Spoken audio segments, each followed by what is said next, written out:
لنرسلن معك بني إسرائيل سبحان اللہ. ما كشفنا عنهم الرجز إلى أجل هم بالغوه إذا هم ينكثون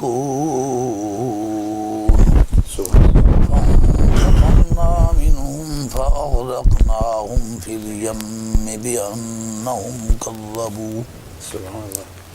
كذبوا بآياتنا وكانوا عنها غافلين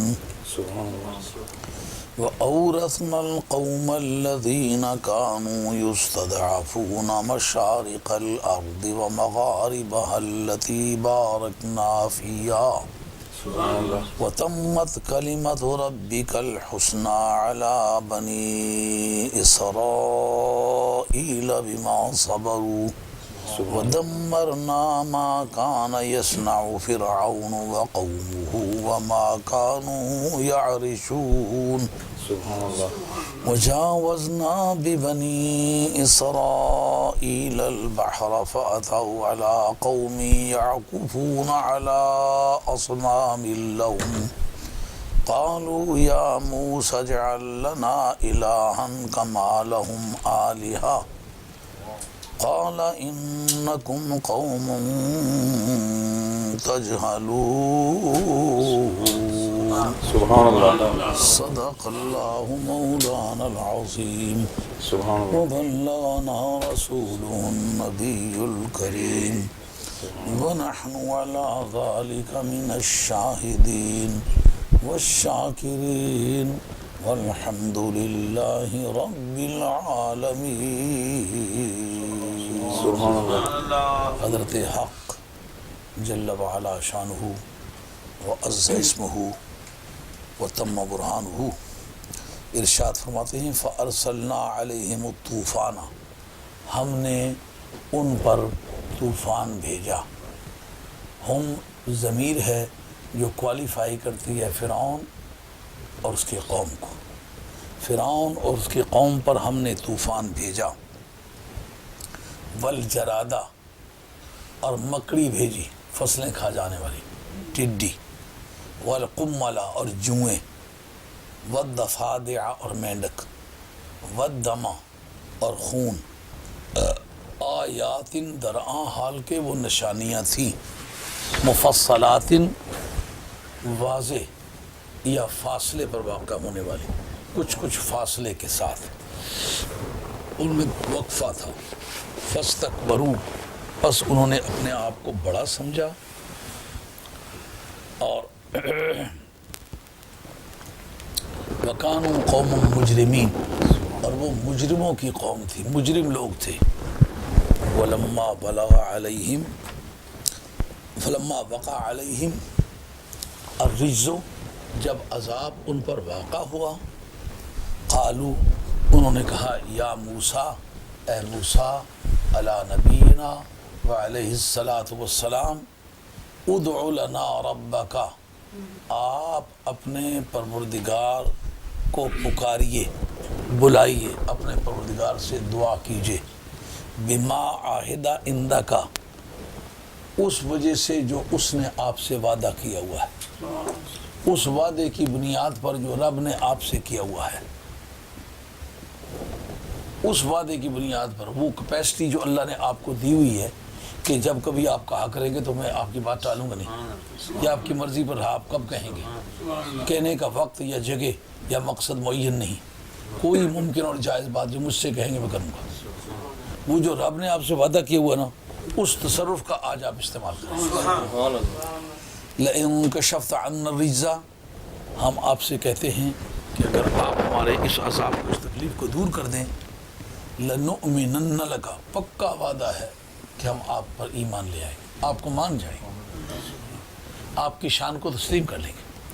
وَلَنُرْسِلَنَّ مَعَكَ بَنِي اسرائیل، اور آپ کے ساتھ بنی اسرائیلوں کو روانہ کر دیں گے، یعنی بنی اسرائیل کو آزاد کر دیں گے.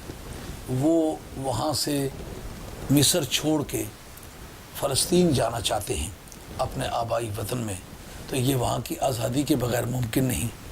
اب تمام سرحدوں پر ناکہ بندی ہے، تو یہ غلامی کی زندگی ہے، اور ان ببلیکل سائنسز کے ریکارڈ کے مطابق وہ 20 لاکھ ہے، ہمارے ریکارڈ کے مطابق 6 لاکھ ہے۔ 6 لاکھ ہوں یا 20 لاکھ، یہ لاکھوں کی تعداد میں ہیں اور سارے غلام ہیں۔ ان میں چند لوگ ہوں گے جن کے پاس کچھ زمینیں ہیں یا وہ آزاد ہیں، لیکن وہ بھی فرعون کے پپٹ ہیں۔ ہم آپ پر ایمان لے آئیں گے، یعنی آپ کی رسالت و نبوت کو بمع جمی کمالات کے تسلیم کر لیں گے۔ ایمان لانا یہ معنی ہے کہ نبی کی عظمت کو بے جمیع اجزائے ہی، بے تمام ہی، بے کمال ہی مان لینا۔ اور بنی اسرائیل کو، یعنی اولاد یعقوب کو آپ کے ساتھ بھیج دیں گے، یعنی انہیں آزاد کر دیں گے۔ فلما کشفنا عنہم الرجز، جس وقت ہم نے ان سے مصیبت یا عذاب دور کر دیا، الی اجل، ایک ایسی مدت تک کہ ہم بالغو ہو، جس کو وہ پہنچنے والے تھے، یعنی جو ان کے ساتھ طے ہوئی تھی کہ اتنے عرصے میں ایمان لاؤ تو اچھی بات ہے، نہیں تو پھر دیکھو ہوتا کیا ہے۔ اذا ہم ینکثون، تو اس مدت پر پہنچنے کے بعد اچانک کیا دیکھا کہ وہ وعدہ توڑ رہے ہیں۔ فانتقمنا منہم، ہم نے پھر ان سے بدلہ لیا۔ فاغرقناہم فی الیم، اور ہم نے ان کو سمندر میں غرق کر دیا۔ یم کے معنی سمندر کے بھی ہیں، علامہ بیضاوی نے لجہ بھی کہا ہے، یعنی اس کی موجوں میں۔ تو جزو کہہ کے کل مراد لینا، اس کا معنی یہ ہے کہ علامہ بیضاوی کے نزدیک لجہ کے اصل معنی ہے موج، موج کہہ کے پورا سمندر مراد لینا یہ مجاز مرسل ہے، جزو کہہ کے کل مراد لے لینا۔ جیسا کہتے ہیں بازو کا دعویٰ کیا ہوا ہے، تو اکیلے بازو کا دعویٰ تو نہیں کہ بازو اکھاڑ کے ہمیں دے دیں، مطلب پوری عورت دے دیں۔ بیوی جب غیر آباد ہونا تو میاں عدالت میں دعویٰ کرے یہ میرے ساتھ آباد نہیں ہوتی، اس کو کہتے ہیں بازو کا دعویٰ۔ ہمارے اردو ادب میں یہ لفظ استعمال ہوتا ہے، اس کو انگریزی میں کہتے ہیں ریسٹیٹیوشن آف کانجوگل رائٹس۔ جو انگریزی قانون ہے اس میں اس کا نام ہے ریسٹیٹیوشن آف کانجوگل رائٹس۔ ریسٹیٹیوشن میں بحالی، کانجوگل میں ازدواجی رائٹس، حقوق، یعنی ازدواجی حقوق کی بحالی چاہتا ہے، تو اس کو اردو میں کہتے ہیں بازو کا دعویٰ کیا۔ تو بازو کہہ کے پوری باڈی مراد لے لینا، اس کا نام ہے مجاز مرسل۔ یا میں پھر یم کہہ کے جب کہ اس کے معنی موج کے ہوں تو معنی سمندر لے لینا، تو حقیقی معنی لجہ کے ہوں گے اس کے موج کے، اور اس کے جو مجازی معنی ہوں گے وہ ہوں گے اس سمندر کے۔ اور مجاز کون سا ہوگا؟ مجاز مرسل ہوگا۔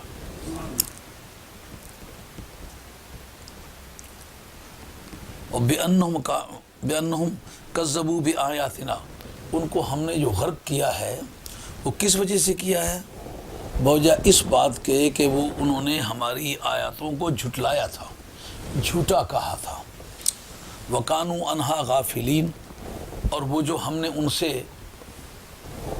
لیا ہے نا بدلہ یا عذاب بھیجا ہے، اس سے وہ غافل تھے، ان کو یہ پتہ نہیں تھا جو پہلے بھیج سکتا بعد میں بھیج سکتا ہے۔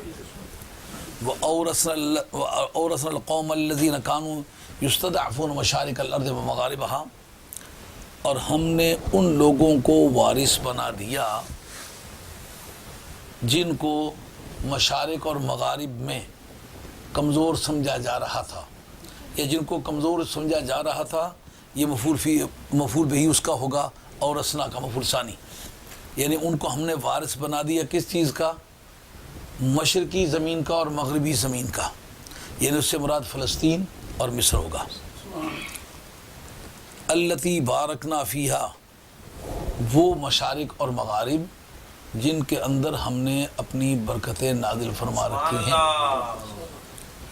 یعنی اس کے اندر سرسبزی اور شادابی ہے۔ دونوں ایگریکلچر کنٹری ہے نا، دونوں کے اندر پانی کی فراوانی ہے، فصلیں عمدہ ہوتی ہیں، پھل پھول کثرت سے ہوتے ہیں۔ کپاس خاص طور پر مصر میں کاشت کی جاتی ہے، بنولے کی کاشت ہوتی ہے۔ وَتَمَّتْ كَلِمَةُ رَبِّكَ الْحُسْنَى، اور تیرے پروردگار کے حسین کلمات طیبات بنی اسرائیل کے بارے میں پورے ہو گئے۔ بما صبروا، یہ ما مصدریہ ہے، بوجہ صبرہم، ان کے صبر کرنے کی وجہ سے، مصائب پر جو انہوں نے صبر کیا اس کی وجہ سے اللہ تعالیٰ کے کلمات جو رب کے وعدے تھے ان کے اندر کنڈیشن تھی کہ تم نے ثابت قدم رہنا ہے، پھر دیکھو ہم کرتے کیا ہے۔ وہ جتنی باتیں ہم نے کی تھی وہ پوری کر ڈالی، کیونکہ صبر میں انہوں نے کوتاہی نہیں کی۔ وَدَمَّرْنَا مَا كَانَ يَصْنَعُ فِرْعَوْنُ وَقَوْمُهُ، اور فرعون اور اس کی قوم جو کچھ کیا کرتی تھی، یعنی جو تعمیرات، قلعے، گڑیاں، محلات اور قصرات اور بڑے بڑے عمدہ مقامات، چھاونیاں، کیمپ وغیرہ وغیرہ، ہم نے ان کو ہلاک کر ڈالا۔ وَمَا كَانُوا يَعْرِشُونَ، اور جو وہ بڑے بڑے مکانات بنایا کرتے تھے یا باغوں کے اندر الگنیاں باندھا کرتے تھے، یہ جو ٹنار باندھتے ہیں نا، بانس انگور کی بیل کے لیے، یا بعض دوسری جو ٹریلنگ پلانٹس ہیں یا بیل کی طرح چلنے والے، تو ان کے ساتھ کو پھل وغیرہ لگتے ہیں، ان کے لیے وہ الگنیاں باندھتے تھے، اس کے اوپر چڑھاتے تھے۔ اس کا قرآن مجید اور دوسری جگہ ذکر کیا ہے، وَأَوْحَىٰ رَبُّكَ إِلَى النَّخْلِ أَنِ اتَّخِذِي مِنَ الْجِبَالِ بُيُوتًا وَمِنَ الشَّجَرِ مِمَّا يَعْرِشُونَ ثُمَّ كُلِي مِنْ كُلِّ الثَّمَرَاتِ فَاسْلُكِي سُبُلَ رَبِّكَ ذُلُلًا يَخْرُجُ مِنْ بُطُونِهَا شَرَابٌ مُخْتَلِفٌ أَلْوَانُهُ۔ آپ نے حافظ پہ ہے کوئی نہیں؟ اچھا، مطلب اس جگہ بھی رب نے کہا کہ اے شہد کی مکھی، تو جس جگہ وہ بناتے ہیں نا چھتیں، اس جگہ اپنا گھر بنا لو۔ اور وہ اس کے وہ بھی مراد لیا ہے جس کو ہمارے علاقے میں تو کچھ اس کی مثال نہیں، یہ ضلع ہزارے وغیرہ میں اور یہ آزاد کشمیر میں ایسا کرتے ہیں کہ جس علاقے میں پھول اور پھل کثرت سے ہوتے ہیں وہاں ایک گھر سا بناتے ہیں مٹکے کی طرح کا، اس میں سوراخ رکھتے ہیں، اس کے اندر گڑ کی بھیلی کسی جگہ چپیک دیتے ہیں، تو شہد کی مکھیاں اس کو تلاش کرتی کرتی آ جاتی ہیں۔ اس کو وہ اپنی زبان میں کہتے ہیں ٹنڈور، انگریزی میں اس کو کہتے ہیں ہائیو، HIVE ہائیو، اور ایک ہائیو وہ بیماری میں دانے سے نکلتے بدن پر، ان کو بھی ہائیو کہتے ہیں، جیسے خسرہ نہیں ہوتا اس کو بھی ہائیوز کہتے ہیں۔ تو وہ جو شہد کی مکھیوں کے لیے گھر بناتے ہیں جس کو ٹنڈور کہتے ہیں، ہمارے اردو میں تو ہے ہی نہیں کوئی اس کو کہیں۔ مظفر آباد کے علاقے میں، ہاں مظفر آباد کے علاقے میں، اوپر گلگت چلاس وغیرہ کے علاقے میں، کاغان وغیرہ کے علاقے میں، اگرور، نندیاڑ، بائی، بجنے، یہ ٹانٹے، اشریا، توبہ، سنگل کوٹ وغیرہ، ان سب علاقوں میں، چکار چکار تو بالکل قریب ہے، یہ اوپر کے علاقوں کو میں نام لے رہا ہوں۔ ہاں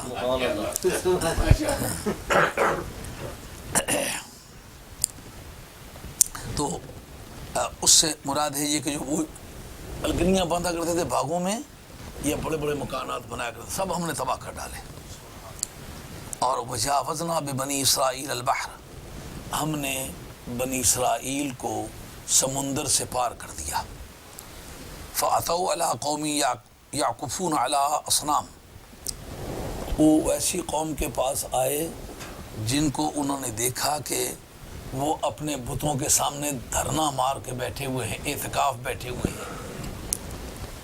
قالوا یا موسیٰ اجعل لنا الہا کما لہم آلہہ، انہوں نے موسیٰ علیہ السلام سے کہا کہ ہمیں بھی ایک بت بنا کے دے دیں جیسا کہ ان کے لیے بہت سارے بت ہیں۔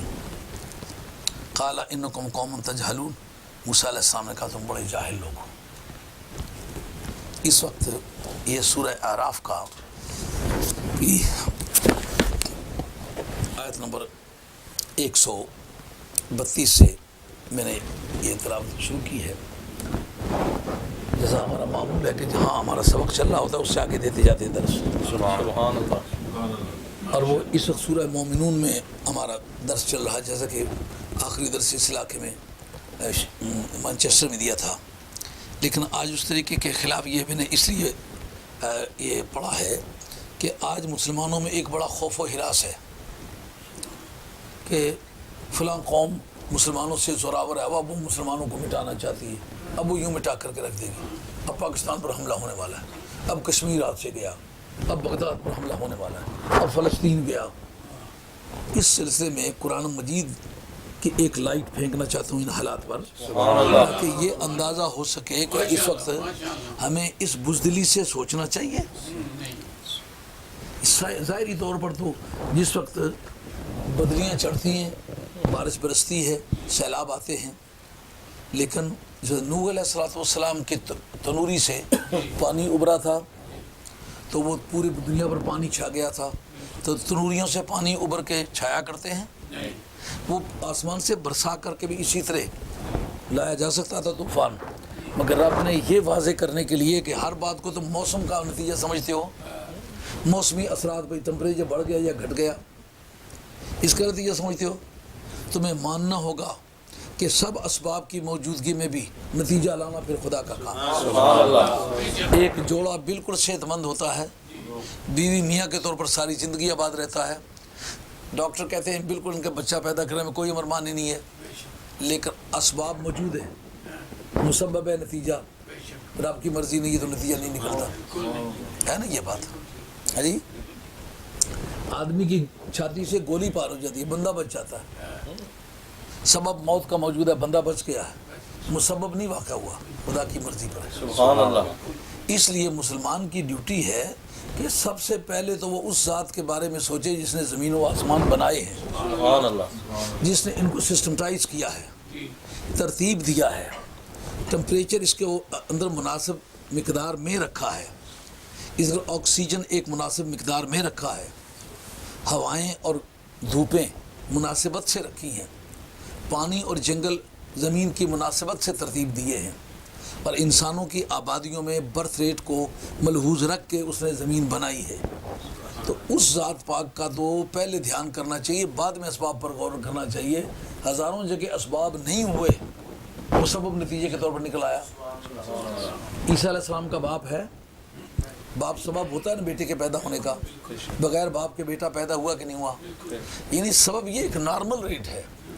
رب جب کرنا چاہے تو رب سبب کا محتاج نہیں، ماں کے بغیر اولاد نہیں ہوتی نا، ماں باپ دونوں موجود ہیں، آدم علیہ السلام کو پیدا کیا نہیں کیا، اس کا مطلب مسلمان کی ڈیوٹی ہے پہلے یہ سوچیں۔ اب جس پلیٹ فارم پر ہم کھڑے ہیں یہ ہماری طاقت کمزور ہے، ہمارے پاس اسلحہ جنگ نہیں ہے، ہمارے پاس وسائل کی کمی ہے، اس لیے ہم مٹا چاہتے ہیں دنیا کے بڑے طاقتور لوگ مسلمانوں کے پیچھے پڑے ہوئے ہیں، ان کو سوائے ہستی سے مٹا کے رکھ دینا ہے۔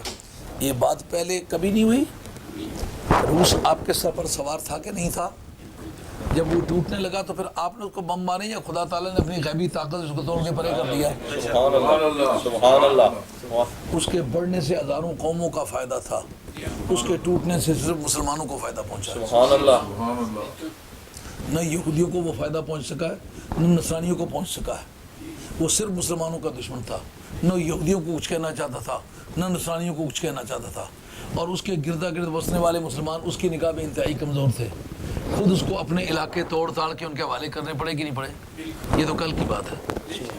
وہ خدا جو ان دنوں اپنی طاقت کا استعمال فرما رہا تھا وہ ان دنوں میں وہی خدا ہے نا۔ اس سے آپ ایک نتیجہ اخذ کریں کہ اسباب کا آپ ضرور دھیان کریں، لیکن پہلے جو مسبب الاسباب ہے اس کا دھیان کریں۔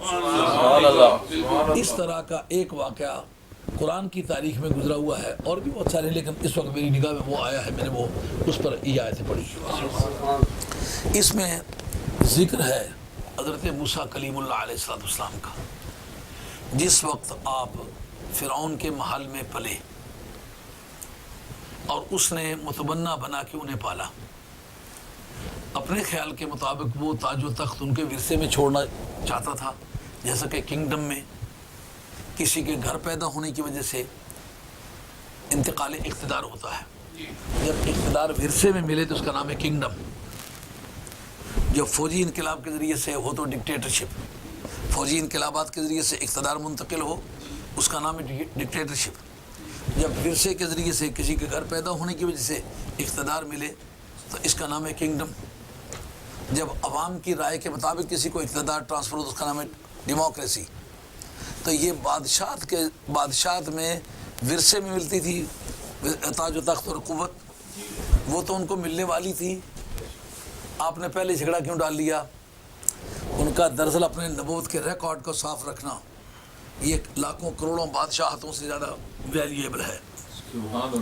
آج میں اس کی بت پرستی پر، شرک پر، کفر پر چپ رہوں جب کہ میں بالغ ہو گیا ہوں، تو یہ ایسی بڑی معصیت ہے کہ یہ خدا کے ہاں قابل معافی بھی نہیں ہے، اور کل میں جب نبوت کا دعویٰ کروں گا اس کی تردید کروں گا تو وہ کہیں گے آپ عاقل بالغ نہیں تھے جب یہ سب کام آپ کے سامنے ہوتے تھے؟ اگر اس وقت آپ چپ رہے تو آج اقتدار ملنے کے بعد لوگوں کو روک رہے ہیں. نبی اگر ہو تو پھر وہ نہ شرک کرتا ہے نہ کرنے دیتا ہے، نہ ایسے ماحول میں رہنا چاہتا ہے. اس گھر میں رہو جو شرک کا بانی ہے. سب سے بڑا شرک ساز وہی ہے جس کے گھر میں رہتے ہو، روٹی اسی کی کمائی ہوئی کھاتے ہو، اقتدار ورثے میں اسی کا ملا ہے. اقتدار کے لیے تو مناسبت چاہیے. مشرک کے ساتھ آپ کی کیا مناسبت ہے کہ اس کا اقتدار آپ کو ملے؟ اس لیے جناب تخت شاہی کو تھوک کے نہ دوسرے پلیٹ فارم میں کھڑے ہو کے للکارنا شروع کر دیا. اب ہوا کیا؟ ایک آدمی کو مکہ مارا، ایک ہی مکے سے بندے کو مٹی کا ڈھیر کر کے چھوڑ دیا.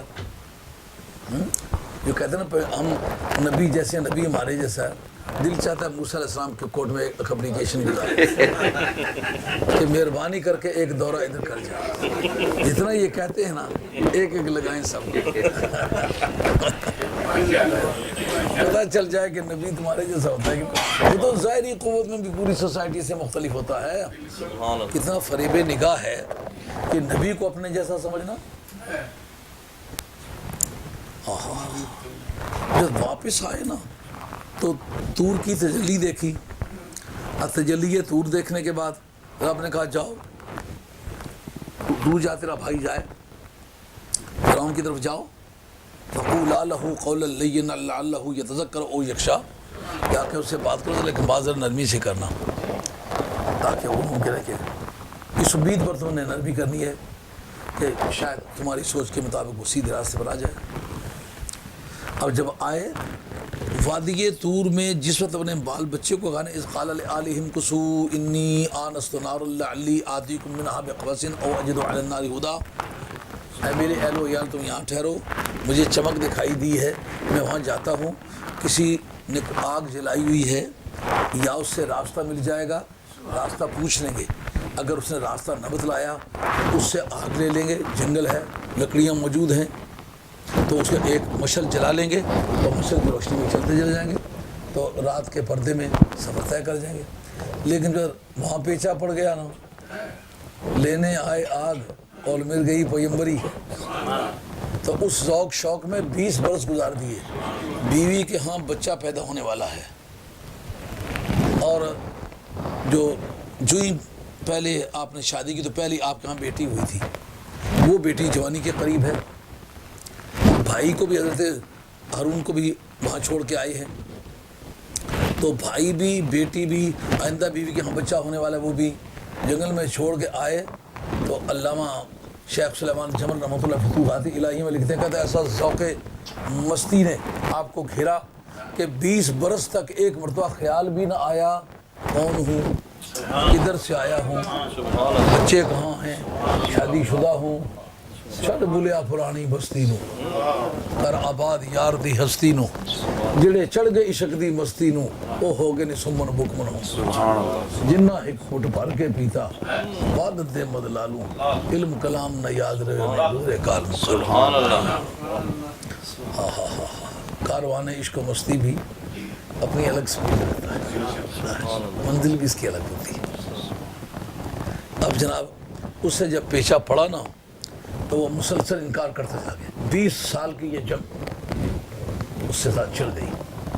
اس وقت کے بعد کہ جب شروع میں بات کی تو اس نے اپنے تمام جادوگروں کو بلایا، ان سے بات کی. اس وقت جناب جو مصر کی پوزیشن ہے وہ افروشیا میں، افروشیا انگلش کا ایک ورڈ ہے، افریقہ اور ایشیا ان دونوں کو ملا کے، جیسا کہ آکسفورڈ اور کیمبرج دونوں کو کہتے ہیں آکسبرج، اسے ملا کے اس طرح افروشیا اس کو کہتے ہیں، جس میں کہ ایشیا کے ممالک اور افریقہ کے ممالک آ کے ایک دوسرے سے ٹچ کرتے ہیں. اس علاقے میں ملی جلی جو بولیاں بولی جاتی ہیں ان کو بھی افروشیا لینگویجز کہتے ہیں. ادھر وہ سویلی ہے اور ادھر عبرانی ہے اور یہ ہیں وہ ان کو ارامک لینگویج کہتے ہیں. حضرت نوح علیہ السلام کی اولاد بھی ادھر آباد ہوئی ہے نا، تو انہوں نے سیمیٹک لینگویج انہوں نے کی بنیاد اس علاقے میں رکھی جو دائیں طرف سے شروع ہو کے بائیں طرف جاتی ہیں، یہ سیمیٹک لینگویج کہلاتی ہیں انگریزی میں۔ تو اس ایریے میں جو لوگ آباد تھے ان کو افروشین بھی کہتے ہیں۔ اس سارے ملک میں ادھر افریقہ پورے میں، ادھر پورے ایشیا میں اس کی پوزیشن ایسی تھی جس سے آج امریکہ کو ترقی یافتہ ملک سمجھا جاتا ہے۔ یہی وجہ ہے کہ آپ دیکھتے ہیں علامہ بدر الدین زرکشی جو تھے یہ ترکیہ کے رہنے والے تھے لیکن مصر میں آباد ہوئے۔ علامہ بدر الدین عینی رہنے والے شام کے تھے مگر مصر میں آباد ہوئے۔ اس طرح اور بہت سارے علماء ہیں۔ عز الدین بن عبدالسلام رہنے والے شام کے تھے مگر مصر میں آباد ہوئے۔ جس طرح اس ملک کو ایک ملک جان کے آپ لوگ آزاد کشمیر سے، انڈیا سے، پاکستان سے اور کئی ملکوں سے آئے نا، اس طرح مصر کو ایک ترقی یافتہ ملک جان کے وہاں آتے تھے۔ اور آج بھی آپ مصر کا ایک چکر لگا کے دیکھیں، ان کا آرکیٹیکچر آج بھی دیکھیں، باوجود اس کے کہ آج کی سائنس کے گھوڑے درختوں پہ چڑھ رہے ہیں، دیکھیں گے کہ آج کی سائنس وہاں کے آرکیٹیکچر کو آج بھی نہیں پہنچتی۔ پیرامڈز جو ہیں یہ پٹیلمی نے پہلی مرتبہ وہاں پہ تھے اور اس نے ان کی بلندی معلوم نہیں ہو سکی، تو جس بندے نے تعمیر کیا ہے اوپر چڑھا کس طرح ہے؟ جب اس کی بلندی ماپی نہیں جا سکی تو ماپنے کے لیے اوپر نہیں جا سکا، اس کی مینٹیننس دوبارہ نہیں ہو سکی، اس کی ریپیئرنگ دوبارہ نہیں ہو سکی، اور کئی ہزار برس گزرنے کے بعد پھر سلامت بھی ہے۔ فن کی شاہکار ہے کہ نہیں؟ تو اتنا ترقی یافتہ ملک ہے، اس میں موسیٰ علیہ السلام کا پیچھا پڑا ہوا ہے سربراہ مملکت کے ساتھ۔ اب جناب اتنے بڑے ترقی یافتہ ملک میں ایک وہ آدمی جو کل تک بکریاں چراتا رہا ہے، اگر کوئی شعیب آئے میسر شبانی سے کلیمی 2 قدم ہے، مرد ملے تو درد نہ چھوڑے اور بندے گن کرتا۔ سبحان اللہ۔ اب جناب انہوں نے جادوگروں کو جو بلایا نا، جادوگروں کو شکست ہونے کے بعد ان کو وہ کہتا وَلَأُصَلِّبَنَّكُمْ فِي جُذُوعِ النَّخْلِ، میں کھجوروں کے ٹھنٹھوں پہ تمہیں سولی دے دوں گا۔ انہوں نے کہا اب کچھ دے گا، جنہ ایک کٹ پار کے پیتا عبادت دے بدلا لوں، علم کلام نہ یاد رہے اور نہ گزرے کار مکار۔ عشق کی مستی بھی عجیب ہے، اب جو کرنا کر لے۔ اس کے بعد موسیٰ علیہ السلام 20 برس ٹھہرے، نہ بیوی کا پتہ، وہ بیوی واپس چلی گئی اپنے والد صاحب کے پاس۔ اب 20 برس کا زمانہ ہے، لیکن وہ دیدار خدا بندی کی مستی ایسی ہے، وہ شوق میں مست ہے۔ اس کو نسیان نہیں کہتے، اس کو محویت کہتے ہیں۔ یہ محویت ہے، نسیان نہیں ہے۔ مزہ ہی آ گیا۔ اب اس 20 برس کے زمانے میں جس وقت واز کر کے، جادوگروں کو شکست دے کے، حقائق کو واضح کر کے، سب باتیں جو تھیں وہ پورا قرم اور نصاب پورا کر دیا، اس وقت سوال پیدا ہوا کہ جتنی چیزیں ہدایت کے لیے چاہیے تھیں وہ تو فراہم کر دیں، اب کس کا انتظار ہے؟ رب نے کہا پھر دوسرا فارمولہ استعمال کرتے، اگر کوئی باتوں سے نہ مانے تو پھر لاتوں سے۔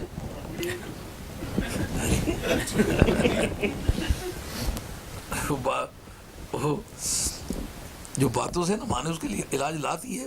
اللہ کریم اس مقام پر فرماتے ہیں۔ اب جناب موسیٰ علیہ السلام کی ٹکر کس سے ہے؟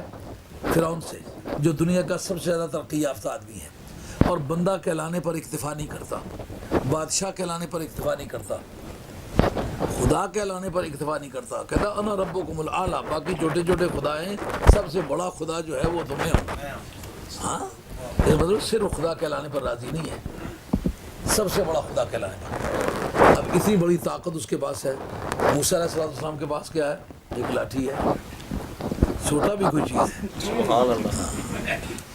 اب کیا کہ اللہ کے نبی فَأَرْسَلْنَا عَلَيْهِمُ الطُّوفَانَ، اب وہ موڑ آ گیا جس پر میں آپ کو لے جانا چاہتا ہوں کہ اس میں گھبرانے کی کوئی بات نہیں۔ موسیٰ علیہ السلام کی سنگت کتنی گھبرائی ہوگی؟ مقابلہ وہ کر رہے ہیں جن کے پاس مکان نہیں، مقابلہ وہ کر رہے ہیں جن کے پاس کوئی آرمی نہیں، پیسہ نہیں، اسلحہ نہیں، اسباب نہیں، وسائل نہیں، ٹکر اس سے لے رہے ہیں جس کے پاس ہر طرح کے اسباب موجود ہیں۔ وہ کہتے ہیں ایک ننگ دھڑنگ جماعت ہے، چھوٹ چند آدمیوں کو کیا بگاڑ لے گی؟ اب جناب موسیٰ علیہ السلام کے جو ماننے والے ہیں وہ کہتے ہیں ہمارا نام نہ لیں، ہم مجبور ہیں۔ یہ مجبوروں کی تاریخ بھی بڑی پرانی ہے۔ اللہ کریم نے پھر اللہ کریم کی بارگاہ میں کہا مولا کریم اب تو سب کام کر چکا ہوں، کیا کام باقی رہ گیا مجھے کرنا تھا؟ اس وقت پروردگار عالم ہم طوفان بھیجے، بارش ہوئی پورا ایک ہفتے کی بارش میں یہ تمیز نہ ہو سکی دن ہے یا رات، اس قدر گھنگور گٹائیں چھا رہی ہیں کہ پتہ ہی نہیں چلتا کون سا وقت ہے، سورج طلوع ہوا یا نہیں ہوا، غروب ہوا یا نہیں ہوا، بس اندھیاری رات ہے، گھٹا ٹوپ اندھیرے کی رات ہے اور لگاتار بارش ہو رہی ہے۔ اور جتنے بھی فرعون اور فرعون کی حمایت کے لوگ ہیں سب کے گھروں میں پانی اتنا کھڑا ہے کہ ہر آدمی کی گردن تک ہے۔ اب سوئے کس طرح؟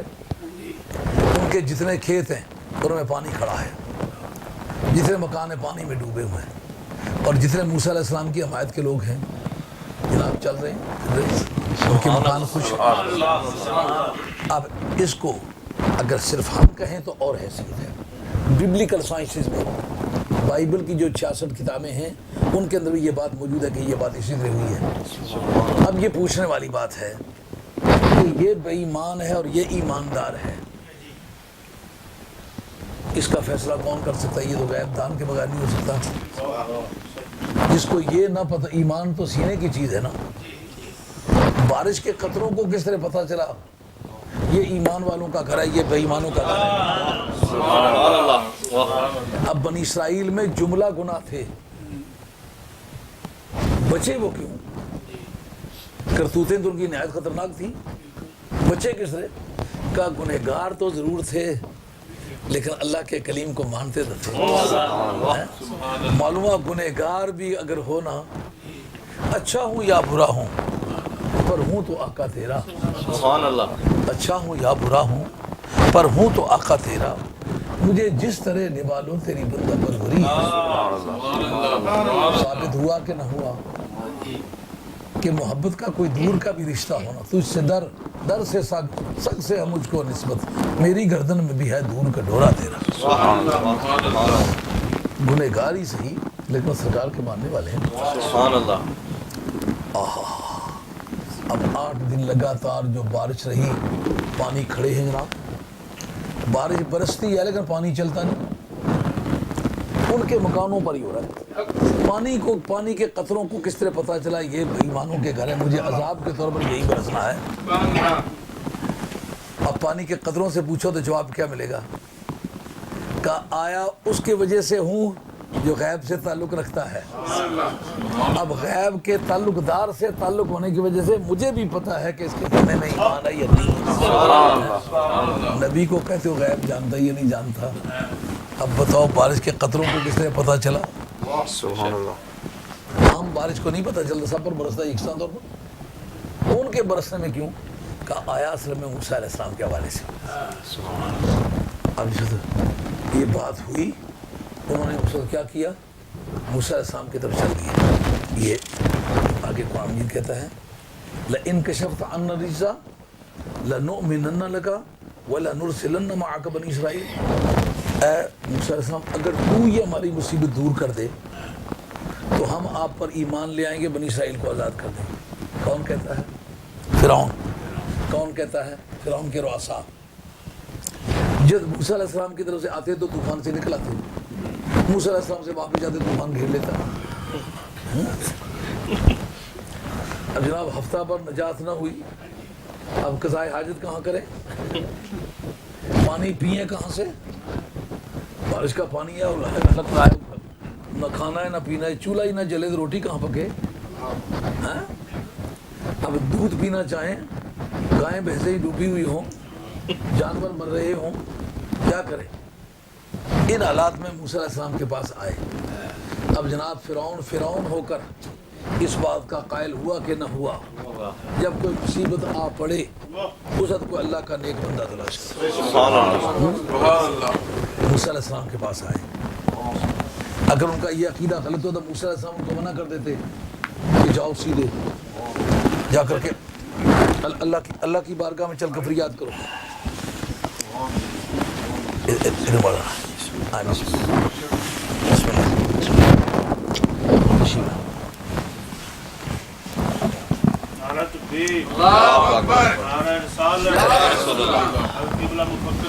زندہ باد.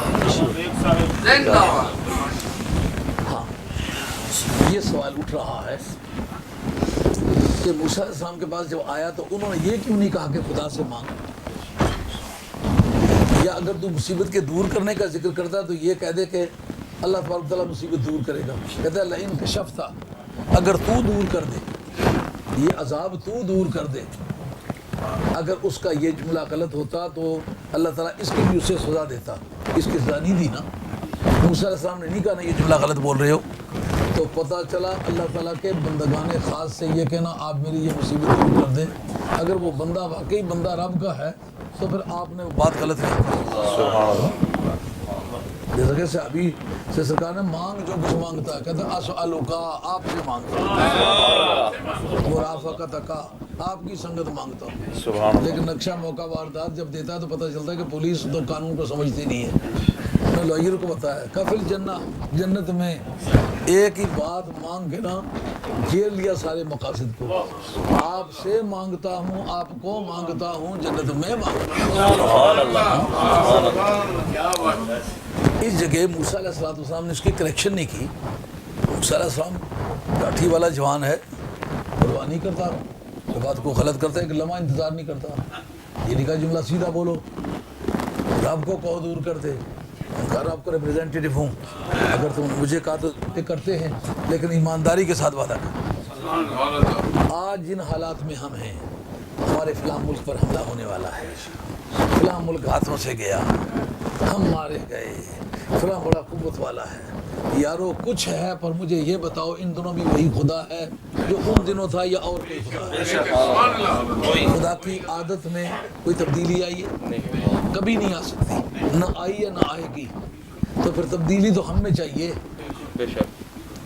جس وقت فرعون کی غلامی تھی، اسباب کیا تھے؟ ان تعلیمات کو انہوں نے پسے پشت ڈال دیا تھا.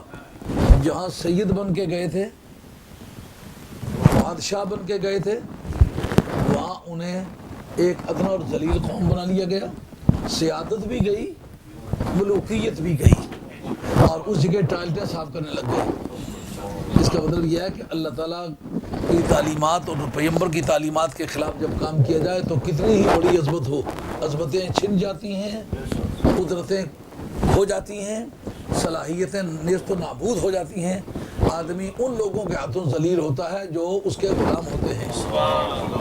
اس لیے بندے کو چاہیے بندہ بندہ بن کے رکھے رہے. اب ہمیں کیا چاہیے؟ ہمیں پیغمبر صلی اللہ علیہ وسلم کی تعلیمات پر عمل چاہیے. اب جناب سارے اسباب کے ہوتے ہوئے فرعون جھک رہا ہے کہ نہیں؟ بے اسباب ہو کر کے ان کے سر بلند ہو رہے کہ نہیں؟ لیکن کس وجہ سے؟ کہ محمد سے وفا تو نے یہ جہاں چیز ہے کیا لو. نعرہ تکبیر، نعرہ رسالت، نعرہ حیدری، میدان حضور مفکر اسلام. اس موڑ پر ہمیں یہ سمجھنا ہوگا کہ ہم کہاں کھڑے، ہمیں کیا کرنا چاہیے. اللہ اور اس کے رسول کی سچی اطاعت کرو. ہر ایک کی نقلیں اتارتے پھرتے ہو، جس کی حجامت جیسی بنی دیکھتے ہو. جس طرح بندر کو جانے بغیر کے اس ٹوپی اتارنے کے پھینکنے کا کوئی فائدہ ہے یا نہیں؟ اگر سوداگر کو دیکھے ٹوپی پہنی ہوئی تو وہ بھی پہن لیتا ہے، اگر وہ پھینکتے نیچے تو وہ بھی پھینک دیتا ہے. اس کو یہ نہیں تمیز کے پھینکنے کا فائدہ بھی کوئی ہے یا نہیں. آج جس طرح مسلمان حجامتیں بنا رہے ہیں، اگر آج سے 50 برس پہلے اگر کوئی حجامت اس طرح کی جبرن پکڑ کے بنا دیتا، اب تک سمجھتا کہ نہ سمجھتا؟ اور اگر اتک سمجھا دعویٰ کرتا تو دعوے کا عنوان کیا ہوتا؟ جیسے پرسنل لائبل کا ارتکاب کیا، میری شخصیت کی ہتک کی ہے. تو کیا ہتک کی ہے؟ لفظوں میں پوچھتا، اپنے لفظوں میں کہتا الو کا پٹھا بنایا مجھے.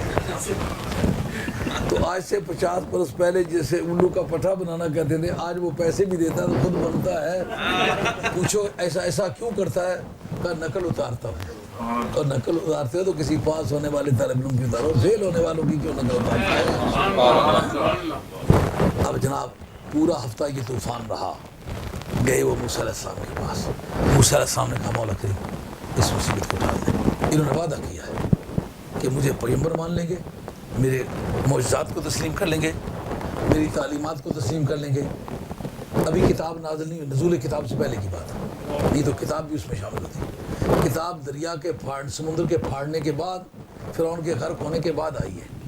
تورات کے نزول کا ٹائم یہ ہے. تو انہوں نے وعدہ کیا ہے کہ میری نبوت کو مان جائیں گے, میرے کمالات کو مان جائیں گے. نبی اور ایمان لانا کیا ہوتا ہے؟ نبی کو بے تمام ہی بے کمال ہی سر سے پاؤں تک بمے ذات اور صفات کے, بمے اصول اور فروع کے, بمے سبب اور اولاد کے, بمے اس کے شہر و وطن کے, بمے اس کی بولی کے, ہر چیز کی عظمت کا لحاظ رکھ کے تسلیم کرنا, اس کا نام ایمان ہے.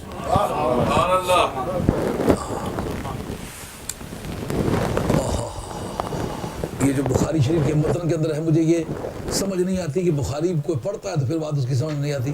وہ ہے کہ مکہ شریف کو حرم بنایا تھا حضرت ابراہیم علیہ السلام نے, اور مدینہ طیبہ کو بین اللابتین, ان دونوں کناروں کے درمیان کو میں نے حرم بنایا ہے. اب یہ محترم ہے, یہاں سے کانٹے کاٹنے کی اجازت نہیں. کانٹے بھی محترم ہیں, کانٹا کسی بھی جگہ ہو تو اچھا نہیں سمجھا جاتا, کا حرم میں ہو تو کانٹا کانٹا نہیں ہے, اس کو اپنی عزت والا سمجھنا ہے. تو اب جناب موسیٰ کلیم اللہ علیہ السلام نے جب دعا مانگی, بارش تھم گئی, سیلاب آمن فامن غائب ہو گیا, لیکن جناب وہ فصلیں ان کے کھیتوں میں پیدا ہوئیں جو پوری زندگی میں, کیونکہ ایگریکلچرل کنٹری ہے نا, زرعی علاقہ ہے, صنعت, عرفت, زراعت اور تجارت, یہ 4 سورس آف انکم ہے اکانومی میں. 5واں کوئی سورس آف انکم اس وقت تک دریافت نہیں ہوا. آمدنی کے ذریعے یہ 4 ہیں. اس کا مین سورس جو ہے وہ یہی زراعت تھا, اور ٹریڈ کا چونکہ ادھر سے افریقہ کی طرف سے بھی وہ ایک سینٹرل مقام تھا اور ادھر ایشیا کی طرف سے بھی وہ سینٹرل مقام تھا, تو دونوں طرف کی تجارتیں وہاں جتنی بھی منی ایکسچینج تھے وہ پیسے کماتے تھے اور اپنے سامان کے ایکسچینج کے بھی پیسے کماتے تھے, اس لیے تجارتی لحاظ سے بھی بڑا مرکز تھا. مگر مین سورس آف انکم ان کا ایگریکلچر تھا. اب جناب فصلیں وہ ایسے تندی اور تیزی کے ساتھ تھوڑی جیسے سیلاب آیا نا, اسی طرح جس جگہ سے من پیدا ہوتا 10 من پیدا ہوا. اب جناب پھولے کہ ایک تو موسیٰ علیہ السلام کا مذاق اڑا لیا, تھوڑی سی تکلیف آئی تھی, تھوڑی سی مدد کی جا کے کی, 2 پھونکے مروائی, کام چل گیا ہے, تو اب نہیں مانیں گے. اب جناب جس وقت کی ان کی فصلیں جو تیار ہو رہی ہیں, ابھی کٹائی کا وقت ہے, کچھ کاٹی ہیں کچھ باقی ہیں, رب کہتا ہے ٹھہر تمہارا بندوبست کرتا ہے. والجرادہ, اس نے ٹڈیاں بھیجی, مکڑی بھیجی. اب جناب مکڑی نے کیا کیا, مکڑی نے سب سے پہلے وہ کھڑی فصلیں کھائیں, اس کے بعد جو کاٹ کے لائے تو ان کے خوشوں میں گھس کے وہ کھا لے. اس سے ہٹی نہ تو آ کر کے دروازوں کو کھانا شروع کر دیا. اب اسے ہٹی نہ تو مکانوں کے چھتوں میں جو بالے پڑے ہوئے تھے وہ کھانے شروع کر دیے. اب ٹڈی نے جناب صفایا کر دیا سارے ماحول کا, مکان دھڑام دھڑام گرنے لگے. لیکن کس کے کھاتی ہے؟ جو بے وسیلہ ہے, جن کا وسیلہ پیمبر ہے. نہ طوفان ان کی طرف آیا نہ ٹڈیاں ان کی طرف آیا. ٹڈیوں کو کس نے بتایا یہ بے ایمانوں کے گھر ہیں اور یہ ایمان والوں کے گھر. ایمان اور بے ایمانی تو از قسم امور غیبیہ ہے, ٹڈیوں کو غیب پر کس نے مطلع کیا. پتہ چلا کہ یہ ان کے ماننے والوں کے لیے فیضان ہے اور نہ ماننے والوں کے لیے قہر الہی ہے. قہر الہی یا فیضان الہی جب آتا ہے تو جس بندے کے وسیلے سے آتا ہے اس کا فیضان اس میں کار فرما ہوتا ہے. سبحان اللہ. پیمبر کو جو اللہ تعالیٰ نے بہت سارے امور غیبیہ سے آگاہ کیا ہے تو اس کے واسطے سے آنے والے پانی کے قطرے بھی جاننے لگے ہیں کہ یہ بے ایمان کا گھر ہے, یہ ایماندار کا گھر ہے, اور یہ ایماندار کا کھیت ہے, یہ بے ایمان کا کھیت ہے. اب جناب جس وقت کے ان کے دانے وانے بھی گئے, فصلیں بھی گئیں, دروازے بھی اس نے چاٹ لیے. اب جناب مکان کھڑا ہے, لکڑی غائب ہے, سب کھا لیے. ہاں جی. اب کرتے کرتے وہ وقت آیا کہ ملک اس طرح گنجا ہے کہ جیسا ایک آدمی کو بال چرانے لگ جاتا. آدمی جب دم کرانے آتے ہی میری داڑھی کو بال چرا لگا ہوا, میں نے کہا مفت میں آج آمد ہو رہی ہے, خوش کیوں نہیں ہو جاتا. تیرا مقصد تو یہی نا بال نظر نہ آئیں، اس سے مکمل صفایا ہو جاتا ہے، یہ اچھا نہیں ہے، یعنی یہ برا لگتا ہے۔ میں نے کہا اب تمہیں سمجھ آنے لگی ہے نا کہ چہرے پر بال نہ ہوں تو برا لگتا ہے، ان کو رہنے دے، پھر حسن جو ہے اگر بال چرا لگا ہوا ہے تو روزانہ مونڈتا ہے، اس سے تیرا مقصد پورا ہو رہا ہے، کیوں گھبراتا ہے؟ اب جناب